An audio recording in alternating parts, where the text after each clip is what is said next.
하나님 복음의 비밀 속에 담긴 풍성한 은혜를 더욱 깨닫기를 원하십니다.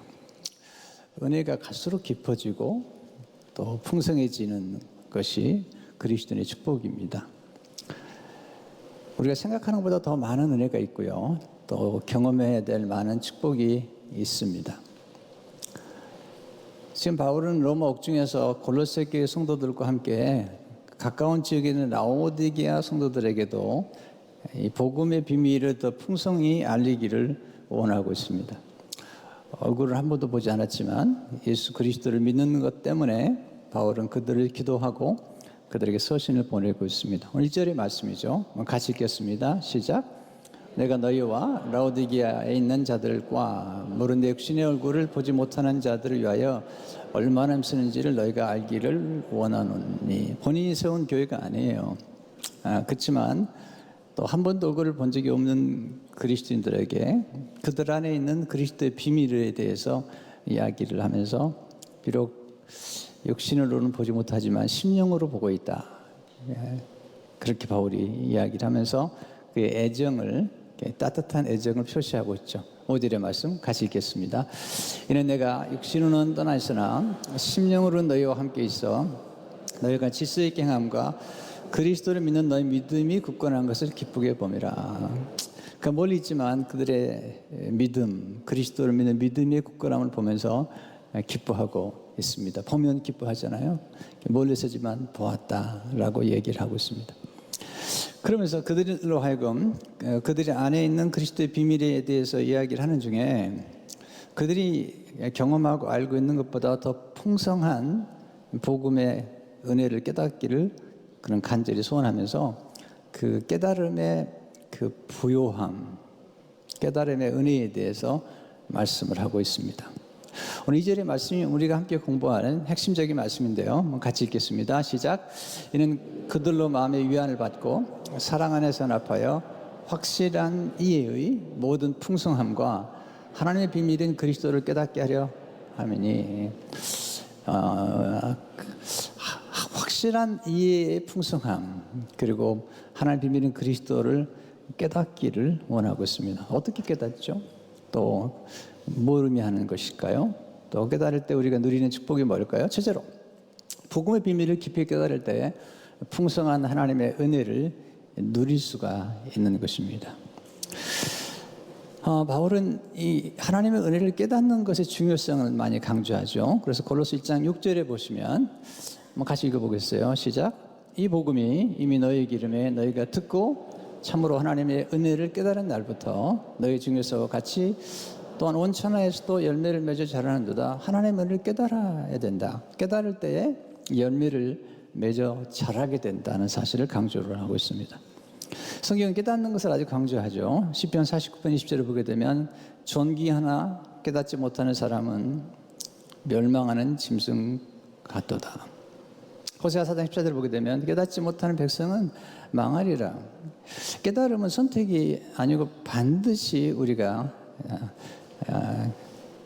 필수적으로 깨달아야 될 하나님 은혜인 것을 보게 됩니다. 마태복음 13장 23절을 보시면 같이 읽어보죠. 시작. 좋은 땅에 뿌려졌다는 것은 말씀을 듣고 깨닫는 자니 결실하여 어떤 것은 100배, 어떤 것은 60배, 어떤 것은 30배가 되느니라 하시더라. 그래서 우리는 늘 기도해야 돼요. 하나님 깨닫게 해주세요. 또 깨닫는 은혜를 주세요. 깨달아야지 고침도 받고 또 풍성한 열매를 맺기 때문이죠. 두 번째, 복음의 비밀은 이방인들에게 성령을 부어주신 것입니다. 놀라운 메시지예요. 우리가 이제 골로새서를 공부하려면 반드시 골로새서와 함께 에베소서를 같이 연결시켜 봐야 돼요. 관련을 맺어야 됩니다. 왜냐하면 이 골로새서와 에베소서는 쌍둥이 서신이에요. 옥중 서신인데 이 두 서신을 연결시키고 관련을 맺을 때 우리 복음의 비밀을 더 깊이 알 수가 있습니다. 바울은 이 구원의 비밀에 대해서 얘기하면서 가장 중요한 근본적인 은혜로 예수님의 피로 우리가 죄 사함을 받았다는 사실을 에베소 1장 7절에서 강조하죠. 우리는 그리스도 안에서 그의 은혜의 풍성함을 따라 그의 피로 말미암아 속량 곧 죄 사함을 받았느니라. 은혜의 풍성함으로 말미암아 또 그리스도의 피로 우리가 죄 사함을 받았다. 그러나 바울은 거기서 머무르지 않도록 에베소 교인들에게 에베소 1장 8절에서 이렇게 얘기하죠. 이는 그가 모든 지혜와 총명을 우리에게 넘치게 하사. 왜 모든 지혜와 총명을 주시는 걸까요? 이 하나님의 은혜가 죄사함이만 있는 게 아니라 하나님의 은혜가 놀랍고 풍성하다는 사실을 강조하기 위한 것입니다. 하나님이 지혜와 총명을 주시는 까닭은 하나님의 구원의 전체적인 하나님의 목적과 그 뜻을 알게 하기 위한 것이죠.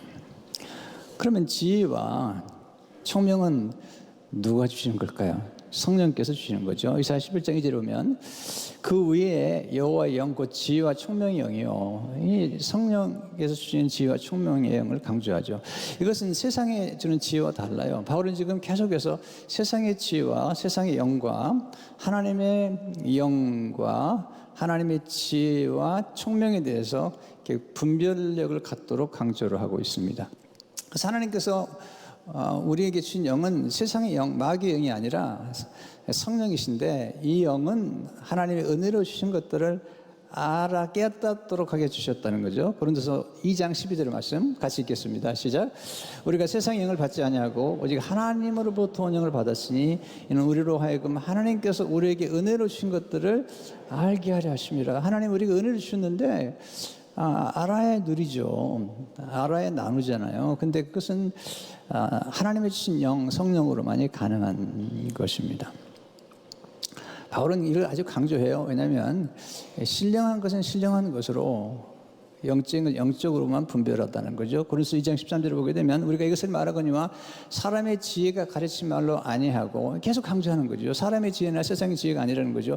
어째 성령께서 가르친 것으로 하니 영적인 일은 영적인 것으로 분별하느니라. 그러면서 바울이 강조하는 것은 우리가 정말 알아야 될 지혜와 지식의 모든 보화가 예수님 그리스도에게 있다. 그래서 고린도서 2장 3절에 강조하죠. 같이 읽어보겠어요. 시작. 그 안에는 지혜와 지식의 모든 보화가 감추어져 있느니라. 예수님 안에 모든 지혜와 지식의 보화가 감추어져 있는데 여기서 말하는 보화는 보배의 합 같은 거예요. 또 보물 창고 같은 거예요. 그 안에서 우리가 필요한 모든 지혜와 지식이 다 담겨 있다는 거죠. 그러면서 바울은 얘기하는 거죠. 세상의 속임수에 속지 말고 거짓 철학이나 그리고 초등학문 같은 아주 낮은 수준에 있는 세상의 지혜와 깨에 속지 말라는 거죠. 그게 고린도서 2장 4절의 부탁이에요. 같이 읽어보겠습니다. 시작. 내가 이것을 말하면 아무도 교모한 말로 너를 속이지 못하게 하려 함이니. 그래서 바울이 이제 조금 더 깊이 들어가면서 하나님께서 지혜와 총명을 떠서 우리에게 알리기 원하는 하나님의 놀라운 구원의 계획, 조금 성경에 표현된 단어로 말하면 경륜에 대해서 이야기를 하고 있습니다. 하나님 미리 예정하시고 계획하신 하나님의 구원 계획에 대해서 얘기하는데 1장 9절에 보시면 에베소 1장 9절에 보면요. 그 뜻의 비밀을 우리에게 알리신 것이요. 하나님의 뜻의 비밀을 알리신 것이요. 그의 기뻐하심을 따라 그리스도 안에서 때가 찬 경륜을 위하여 예정하신 것이니. 이게 좀 어려운 단어예요. 경륜이라는 단어가. 여러분 예수를 오래 믿어도 경륜이란 말을 설명하기 어렵고 심지어는 신학교를 나와도 이 단어를 설명하라 하면 좀 어려운 분들이 많으세요. 경륜이라는 헬라어는 오이코노미아라는 단어예요. 오이코스라는 말을 혹시 들어보셨나 모르겠는데 오이코스, 집, 가족 또는 거기서부터 경제란 단어가 나와요. 경제란 단어가. 근데 두 단어로 되어 있어요. 경륜은 오이코노미아. 하나님께서 집이나 소유를 맡아 관리하는 것을 의미하는 단어로 이 오이코노미아라서 청지기 역할이죠. 쉽게 말하면 하나님의 전체 우주적인 어떤 섭리를 관리하는 어떤 그런 것.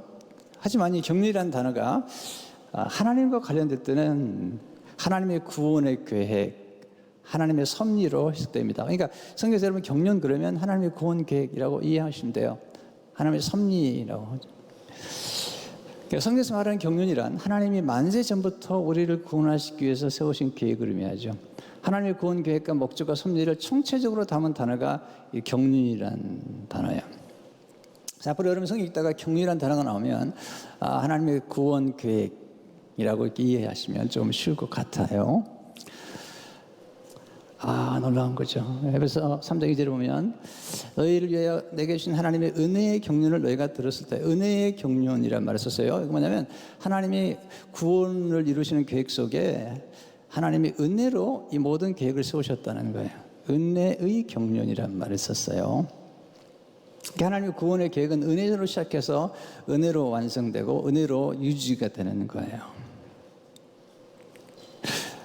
이것은 사람의 지혜로 배운 게 아니라 사람의 논리나 철학으로 배운 게 아니라 하나님의 계시로 받았다는 거죠. 그래서 에베소 3장 3절 4절 보게 되면 곧 계시로 내게 비밀을 알게 하신 것은 내가 먼저 간단히 기록한 것 같으니 이것을 읽으면 내가 그리스도의 비밀을 깨달은 것을 내가 알 수 있으리라. 자, 그러면 이 놀라운 비밀은 어떻게 주어질까요? 성령님을 통해서 사도들과 또 성령을 받은 선지자들에 의해서 주어졌는데 옛날 시대에는 하나님이 알리지 않았다는 거죠. 에베소 3장 5절을 보게 되면 이제 그의 거룩한 사도들과 선지자들에게 성령으로 나타내신 것 같이 다른 세대에서는 사람의 아들들에게 알리지 않으셨으니. 그러니까 보세요.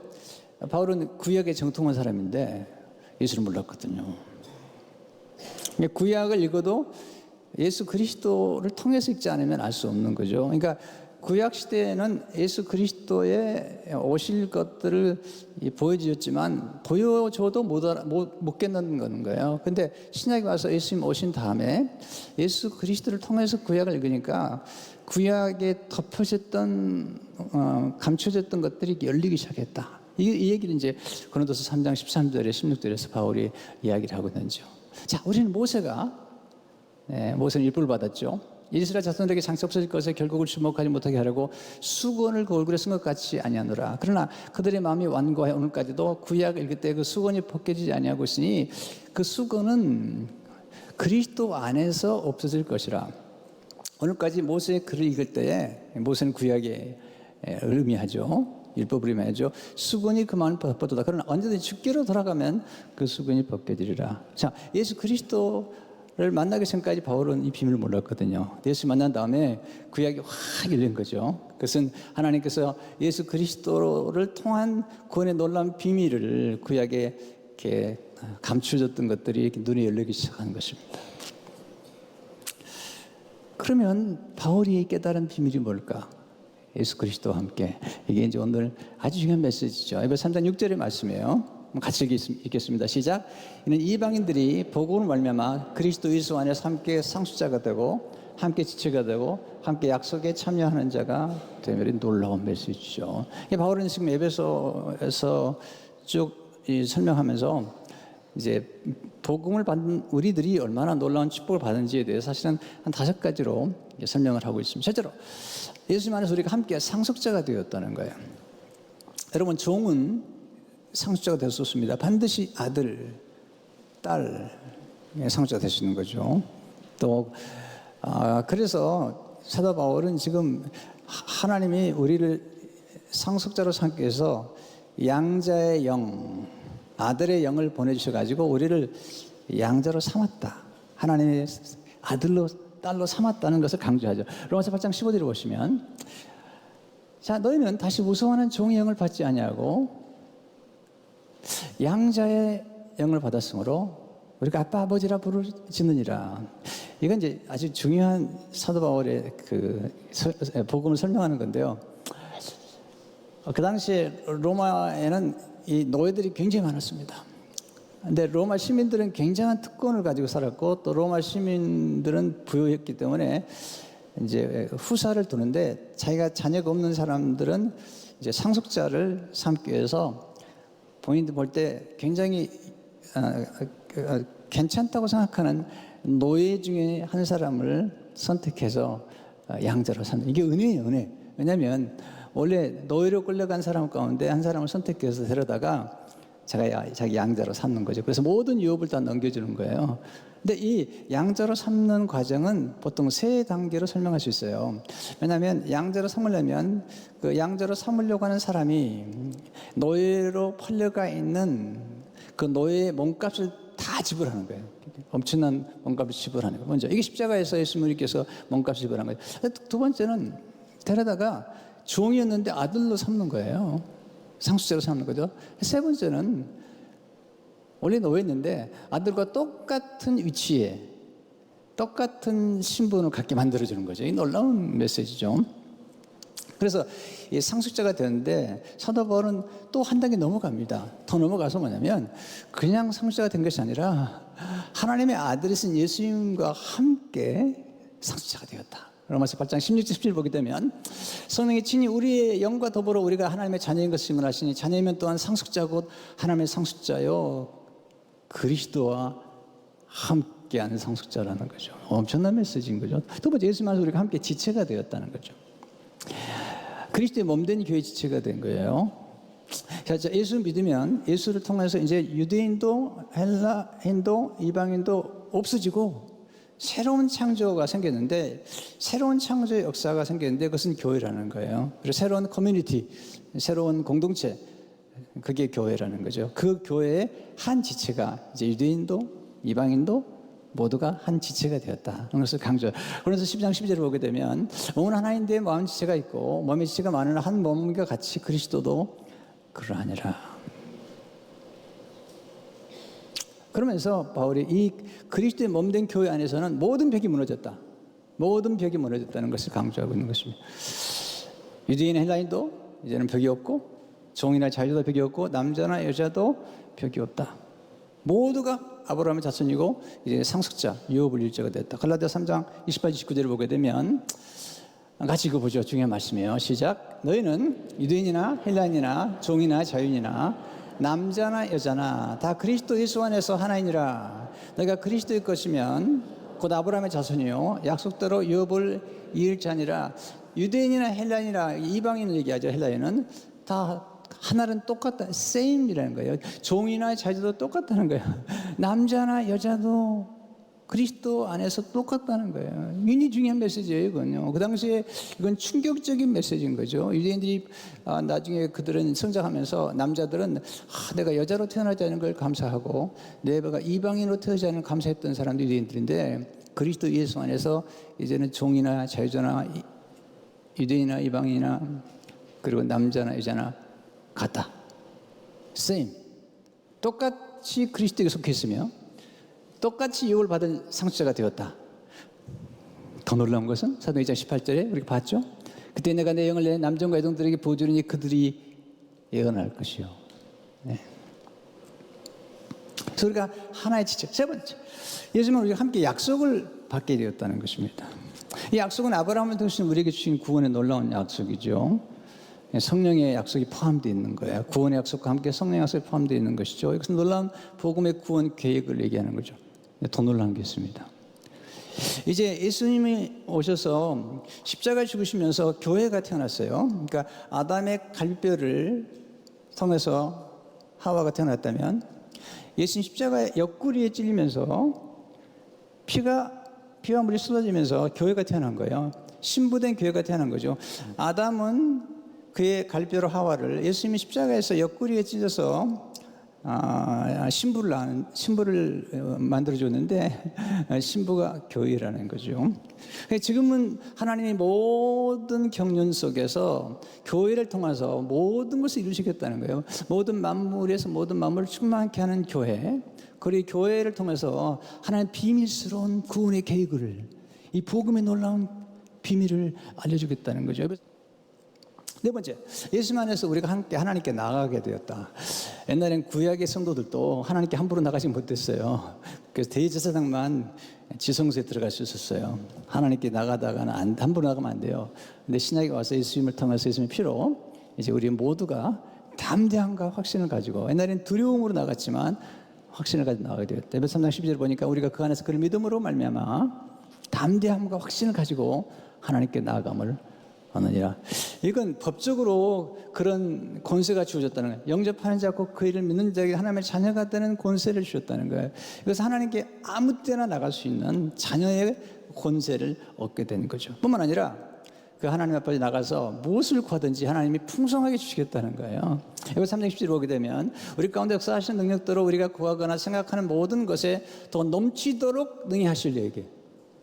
그 하나님께 우리가 언제나 담대히 나갈 수 있는 거죠. 다섯 번째, 예수님 안에서 우리가 함께 하나님의 충만한 사랑을 누리게 되었다는 것입니다. 여기서 이제 골로새 2장 2절 말씀 다시 한번 돌아가 보면요.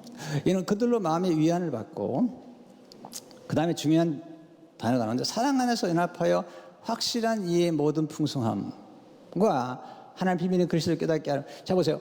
풍성한 이해 속에 들어가려면 사랑 안에서 연합이 돼야 된다. 사랑이 아니면 깊이 깨달을 수가 없는 거예요. 그래서 바울이 이제 에베소 3장 후반부에 보면 그리스도의 사랑의 뿌리를 내리라. 뿌리를 내리는 거 제가 다음 주에 말씀드리겠지만 에베소 3장 18절 19절을 보게 되면 너희 모든 성도와 함께 지식에 넘치는 그리스도의 사랑을 알고 그 넓이와 길이와 높이와 깊이가 어떠함을 깨달아 하나님의 모든 충만하신 것으로 너에게 충만하게 하시기를 구하노라. 여러분 사랑이 아니면 하나님을 알 수 없는 거예요. 사도 요한이 요한일서 4장 7절 8절을 보게 되면 사랑하는 자들과 서로 사랑하자. 사랑은 하나님께 속한 것이니 사랑하는 자마다 하나님부터 나서 하나님을 알고. 여기서 보세요. 사랑하는 자마다 하나님부터 나서 하나님을 알고 사랑하지 아니하는 자는 하나님을 알지 못하는 이는 하나님은 사랑하십니다. 여러분 누군가를 이해하고 싶으면 사랑하셔야 돼요. 여러분 누군가를 비판하고 누군가를 미워하면서 그 사람 이해할 수 있나요? No. 사랑한다는 것은 존중하는 거예요. 우리가 누군가를 이해하고 누군가를 깊이 알아가려면 상대방을 사랑해야죠. 그리고 상대방을 존귀 여겨야지 알게 되는 거예요. 사람들은 속에는 다 보배가 담겨 있는 거예요. 사람들은 존경하는 거예요. 사람들은 무한한 가능성과 잠재력이 있는데 누군가가 사랑을 해주고 무조건적인 사랑을 해주고 사랑을 부어줄 때 그 안에 있는 놀라운 잠재력이 나타나기 시작하는 거예요. 뿐만 아니라 사랑하는 것만큼 알게 되고 또 아는 것만큼 사랑하게 되는 거예요.